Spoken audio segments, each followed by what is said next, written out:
Welcome back guys, myself Piyush Goyal, Company Secretary from Jaipur. In this video, we are going to discuss about conversion of loan into equity shares. So first of all, we have to understand what are the reasons due to which the company goes for the conversion of loan into equity shares. There are two situations in which company may issue equity shares in lieu of loan or debenture issued. First of all, we have to understand first situation when company obtained a loan from any lender, and at the time of taking the loan from the lender, the one provision is inserted in the loan agreement that if company is not able to pay the loan amount at the given time, that in such situation the company will convert this loan into equity shares of the company. The first reason is the where company is not able to pay the loans of the lenders, right? Second situation is the when a company had issued debentures on the terms of conversion of such debentures into equity shares after a specific time period.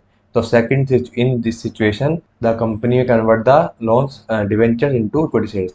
The section 62 subsection 3 of the Company Act 2013 talks about the conversion of a loan into the equity shares, debentures into the equity shares. Though when there is a provision in the loan agreement or in a debenture agreement, the company may convert such kind of loan or debenture into the equity shares of the company, right? By way of increasing the subscribed capital of company. You know very well, when company issue the equity shares, so you have a proper subscribed capital, enough subscribed capital to issue the paid up share capital to the new investors. Now we will discuss procedure for conversion of loan into equity shares. So in step 1, holding of board meeting.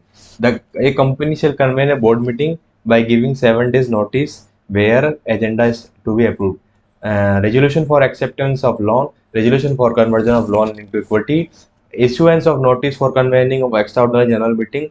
In second step, holding of extraordinary general meeting. After giving 21 days notice or shorter notice as the case may be, convene an extraordinary general meeting where resolution for conversion of loan into equity is to be passed.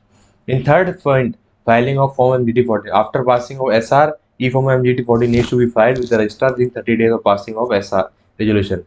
In step 4, execution of loan agreement. The company shall enter into a loan agreement where terms and conditions for conversion of loan into equity to be mentioned. In fifth step, holding of second board meeting. A company shall convene second board meeting by giving 7 days notice for resolution of allotment of shares on conversion of a loan into equities to be passed. In sixth step, filing of pass 3. After passing of resolution for allotment of shares, E-Form pass 3 needs to be filed with the registrar within 30 days of passing of the resolution. So this is the whole process for conversion of loan or debentures into the equity shares. I hope this video is very helpful for you, and if you have any query related to this, so you can also contact on the number given on the screen. And this is the complete process for conversion of loan into equity. If you have any question, so you can comment on the comment box as well as. And if you have any query related to the income tax, GST, TDS, and import export, so you can also contact on the number given on the screen. Thank you very much for watching this video.